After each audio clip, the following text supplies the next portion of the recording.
Bienvenue dans cette vidéo. Aujourd'hui, on va parler de designer un funnel de sales. J'ai parlé dans la vidéo principale de ce module de l'importance d'arriver à créer une expérience qui fasse en sorte que les gens naviguent cette expérience de la meilleure manière possible et qu'au fur et à mesure de votre funnel de vente, ils aient de plus en plus envie d'acheter. Alors, c'est un concept marketing important, le funnel de vente. C'est un truc dont on va vous parler énormément sur Internet si vous commencez à regarder des formations, des trucs comme ça. Je trouve que c'est un bon framework, ça fonctionne bien. Après, il ne faut pas oublier que ça doit rester quand même un minimum instinctif et qu'il n'y a pas une recette miracle pour faire en sorte de vendre mieux qu'une autre. Il y a des types de funnels de vente qui vont être adaptés à certains business et des types de funnels de vente qui vont être adaptés à d'autres. Et puis en fait, peut-être qu'un certain type de funnel de vente va fonctionner pour un type de business qu'on n'aurait pas imaginé. Bref, il y a énormément de choses qu'on peut faire. Ce qui est important, c'est de faire preuve de créativité, comme d'hab. Et donc aujourd'hui, je vais essayer de vous montrer un peu comment moi personnellement je dessine un funnel de vente. D'habitude, je le fais plus sur papier. Je trouve que c'est agréable de dessiner sur papier et je sais pas, il y a un truc un peu physique. Aujourd'hui, pour les besoins de cette vidéo, on va le faire directement sur mon ordi, sur un logiciel qui s'appelle Sketch, que j'utilise un peu pour tout et n'importe quoi et qui te permet de créer des trucs graphiques et notamment des maquettes de sites web. Moi, c'est avec ça que je design les maquettes du site Coup d'État, mais ça va marcher très bien pour cet exercice. Donc, l'idée dans cette vidéo pratique, c'est de vraiment vous faire prendre conscience de l'importance de vous poser sur votre bureau à un moment et de vous poser la question de par quelles étapes les gens vont passer une fois que mon canal d'acquisition est mis en place jusqu'au moment où ils vont acheter. Alors, dans cette formation, on vous a promis que ce serait adapté à tous les types de business. On vous a promis que trouver des clients marcherait pour tous les business.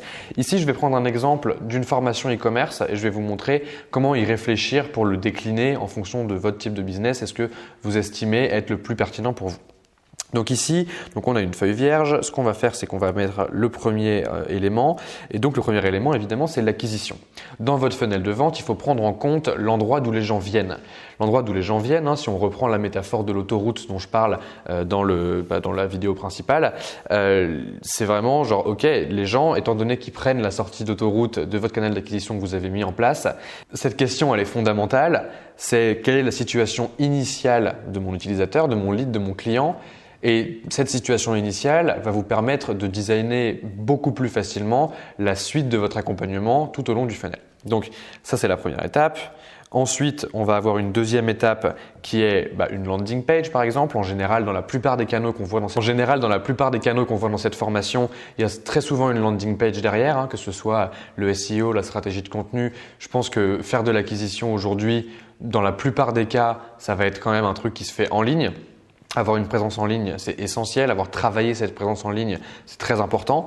Donc, il y a une landing page et par la suite, il va y avoir plusieurs autres étapes, notamment la navigation dans les différentes pages. Si on parle d'un site e-commerce, on va avoir toutes les différentes catégories, quelle expérience peuvent avoir les gens, qu'est-ce qu'ils peuvent fouiller, est-ce qu'ils peuvent regarder les pages individuelles d'un produit ou pas, est-ce qu'ils peuvent avoir des recommandations spécifiques pour eux. C'est vraiment un truc qui est générique, mais qui vous permet de prendre conscience que c'est aussi une étape dans la vie de votre utilisateur.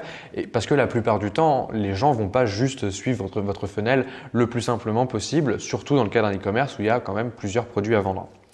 Ensuite, il y aura une autre étape juste après qui va être l'ajout au panier. Donc l'ajout au panier, c'est OK, j'ai visité la landing page, j'ai compris ce qu'était le site, j'ai navigué au sein du site et ensuite j'ajoute au panier. Ajouter au panier, c'est une étape qui est effectuée par la personne. Donc c'est forcément une nouvelle étape. Et puis ça va finir par la dernière étape qui est le checkout, quand je rentre ma carte bleue, quand je paye et quand j'ai enfin effectué l'achat.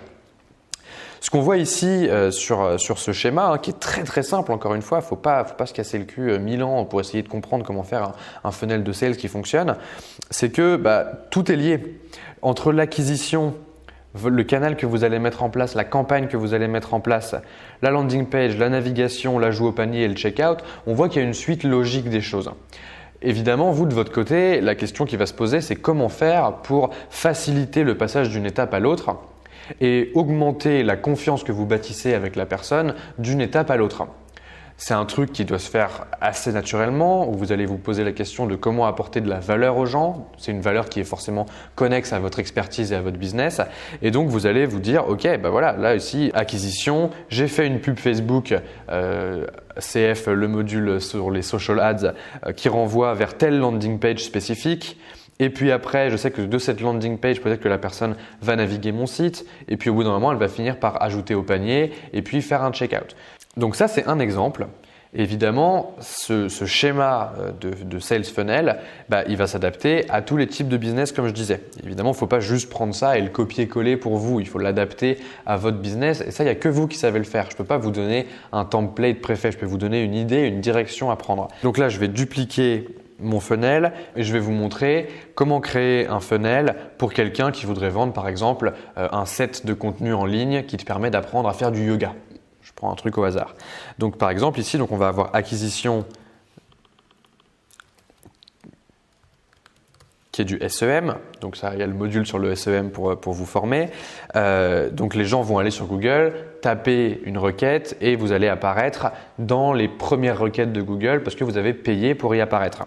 Donc ça, c'est votre canal d'acquisition et votre canal d'acquisition, il doit forcément renvoyer vers une expérience. Et c'est là que vous avez l'opportunité d'être créatif, encore une fois, très très créatif, dans le sens où vous pouvez faire évidemment une landing page où vous allez dire voilà, j'ai une landing page qui va renvoyer directement vers mon produit, les gens vont lire la landing page et l'acheter. Auquel cas, vous allez pouvoir supprimer ces étapes-là.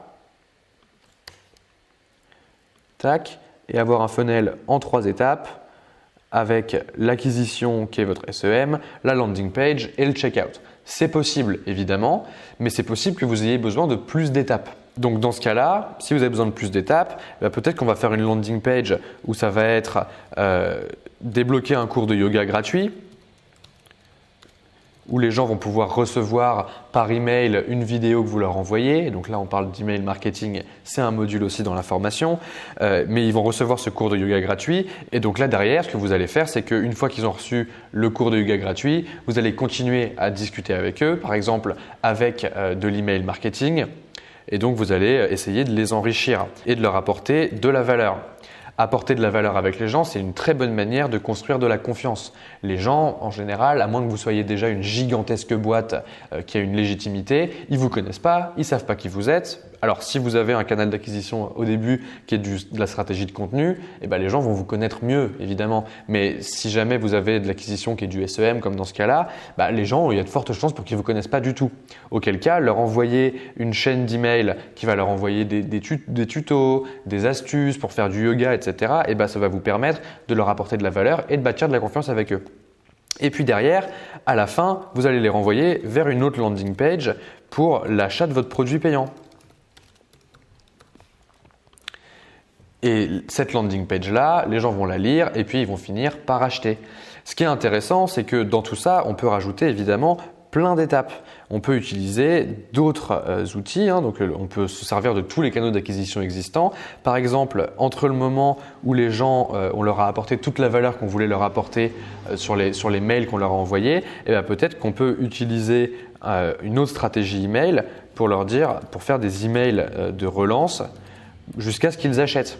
Auquel cas, on va avoir un vrai usage de l'email marketing pour améliorer la conversion qu'on va avoir entre la landing page achat produit et le checkout. C'est vrai pour l'email marketing qui est un des canaux d'acquisition que je présente dans cette formation, mais c'est vrai pour d'autres canaux aussi. Par exemple, si ici à cet endroit-là, je peux faire un email de relance, ça peut vouloir dire aussi que je pourrais faire une Facebook ad. Donc vous allez voir dans le module sur les Facebook Ads qu'on peut utiliser les pubs Facebook pour retargeter des gens qui ont fait certaines actions dans votre funnel de sales grâce au pixel Facebook. Je vous laisse regarder ça un peu plus tard si ce n'est pas déjà fait. Et en fait, peut-être qu'ici, vous allez pouvoir faire du retargeting Facebook. Et donc les gens sur Facebook vont voir votre pub et ils vont se dire bon ok, maintenant avec toute l'info que j'ai reçue, la valeur que j'ai reçue, peut-être que ça va être le dernier truc qui va les pousser à l'achat. Et en fait, tout au long de votre chaîne de valeur comme ça, tout au long de votre chaîne de votre sales funnel, vous allez pouvoir inclure d'autres éléments, des éléments de canaux d'acquisition, des éléments d'email, faire vos pages d'une meilleure manière, etc., etc. Votre sales funnel, vous le dessinez et vous n'hésitez pas à le modifier. Ce qui est très important, la vraie leçon à tirer de tout ça, c'est qu'un sales funnel, ça doit se faire rétrospectivement. Là aujourd'hui, je regarde en arrière et je vous dis voilà, moi sur mes 15 ans d'entrepreneuriat, j'ai pu comprendre comment faire un sales funnel qui fonctionne. Donc si tu fais une dernière étape de ton sales funnel et que tu fais une pub Facebook en retargeting, les gens vont avoir une meilleure tendance à acheter. Cool. Le problème de ça, c'est que c'est évidemment rétrospectif. C'est un truc que j'ai appris empiriquement sur un type de business assez spécifique parce que j'ai lancé des types de business qui étaient quand même assez connexes dans ma vie et donc j'ai pas toutes les clés. Je peux pas vous dire dans votre situation, ce truc-là va marcher.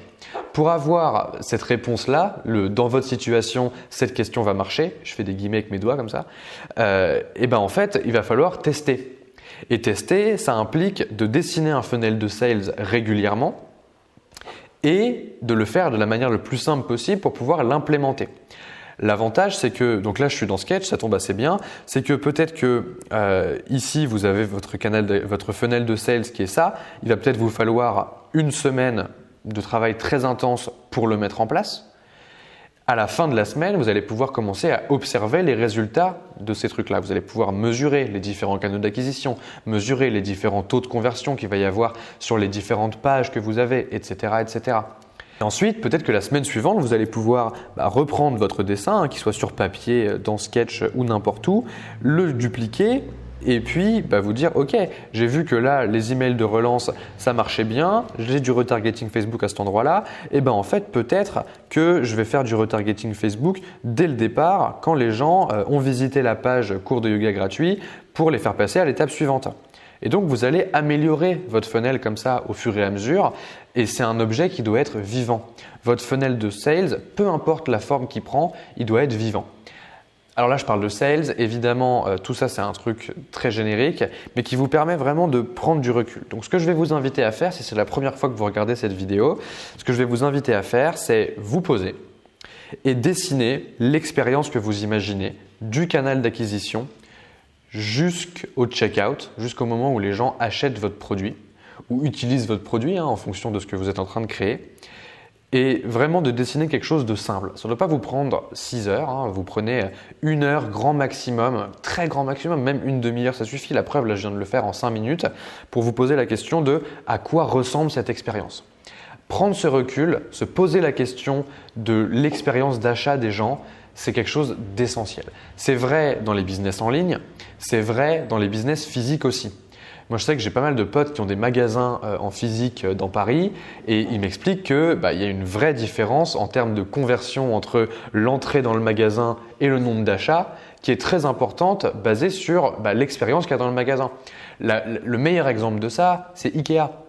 Chez Ikea, ils pourraient faire en sorte que vous rentriez dans le magasin et que vous ayez directement un peu tous les meubles qui sont à dispo, etc. Et que du coup, vous veniez, vous trouviez ce que vous voulez acheter et que vous vous barriez.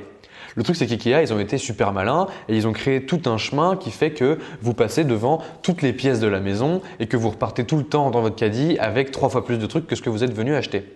Certains crieront à la manipulation mentale et au hack de notre cerveau et que c'est utiliser la psychologie des gens pour les faire acheter plus. C'est vrai, mais c'est aussi un moyen de créer une expérience sympathique. Genre aller chez Ikea, c'est cool. Genre moi j'adore, j'y passe beaucoup de temps et j'aime bien voir qu'ils ont créé quelque chose qui est pertinent pour moi. Je pense que chez Coup d'État, on essaie de vous donner les clés pour prendre le recul sur ces éléments-là et pour que vous puissiez les mettre en place chez vous. Si vous prenez ce recul régulièrement et que vous regardez ça avec le fameux œil du créateur dont je parle assez régulièrement, je fais encore des guillemets avec les doigts, si vous prenez ce recul du créateur et que vous vous demandez à chaque fois que vous vivez une expérience d'achat, qu'est-ce qui vous a plu et qu'est-ce qui vous a pas plu, vous pourrez vous inspirer de ces expériences-là et les mettre en place pour votre propre business. Créer un funnel de sales, c'est designer une expérience. J'insiste, ça ne doit pas prendre énormément de temps. Vous devez prendre du temps sur faire en sorte que l'expérience en elle-même soit bien. Donc, c'est de l'exécution pure. C'est très simple à faire, ça va vite et c'est la seule manière d'arriver à faire en sorte que vos canaux d'acquisition marchent. Il n'y a pas moyen de trouver des clients en faisant que de l'acquisition. Vous êtes obligé de designer l'expérience qui fonctionne derrière. J'espère que ça vous aura donné les clés pour vous y mettre. En tout cas, bon courage. Ciao.